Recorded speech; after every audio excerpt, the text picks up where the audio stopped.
పాఠ్య గ్రంథంగా రామాయణము వాల్మీకి మహర్షి 8 లక్షల సంవత్సరాల క్రితం దాని రచన చేసినప్పుడే ఆయన ఇవన్నీ ఊహించి ఒక పాఠ్య గ్రంథానికి ఏ విధమైనటువంటి లక్షణాలు ఉండాలో ఈనాటి ప్రొఫెసర్లు నిర్ణయించిన పద్ధతిలో కాకపోయినా అంతకన్నా ఉన్నతమైనటువంటి పద్ధతిలో ఆయన అన్ని సంవత్సరాల క్రితమే దానిని ఒక పాఠ్య గ్రంథం యొక్క రూపురేఖలతో తీర్చిదిద్దారు.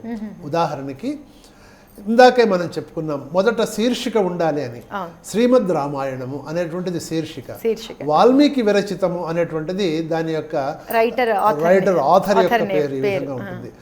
ఆ తర్వాత ప్రథమ శ్లోకంతోనే నిన్న ఇదివరకు మనము డిస్కస్ చేసినట్లుగా ప్రథమ శ్లోకంతోనే తన గురువు గారైనటువంటి నారద మహర్షి తన వద్దకు వచ్చినప్పుడు జిజ్ఞాసతో వారిని కొన్ని ప్రశ్నలు వేశారు నారద మహర్షి.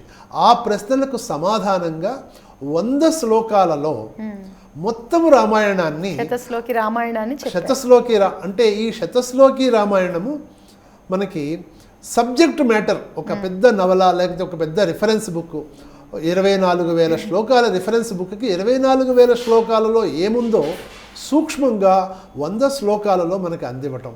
అంటే చాలామంది మనం హ్యూమన్ బిహేవియర్ ఎలా ఉంటుందంటే ఏదైనా ఒక పుస్తకం తీసుకుంటే ఆ పుస్తకాన్ని మొదటి కొద్ది పేజీలు చదువుతాం, 3-4 పేజీలు చాలా ఇంట్రెస్టింగ్గా, ఆ తర్వాత దాన్ని అక్కడ పెడతాము.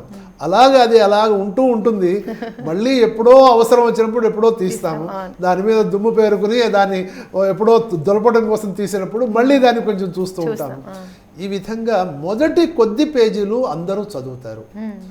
ఈ విషయం తెలుసుకున్నటువంటి మన పూర్వులు రామాయణంలో మొత్తం 24,000 శ్లోకాల రామాయణము చదవటం అనేటువంటిది జరుగుతుందో జరగదో, జరిగినా ఎంతకాలం జరుగుతుందో, కాబట్టి మొత్తం రామాయణము చిన్న సూక్ష్మ రూపంలో 100 శ్లోకాలలో పెట్టి ఈ 100 శ్లోకాలు చదవటం ద్వారా రామాయణం మొత్తం యొక్క విశేషము వారికి అవగతమవుతుంది అనేటువంటి ఒక అద్భుతమైనటువంటి విషయాన్ని వాల్మీకి మహర్షి రామాయణంలో ఆవిష్కరించారు.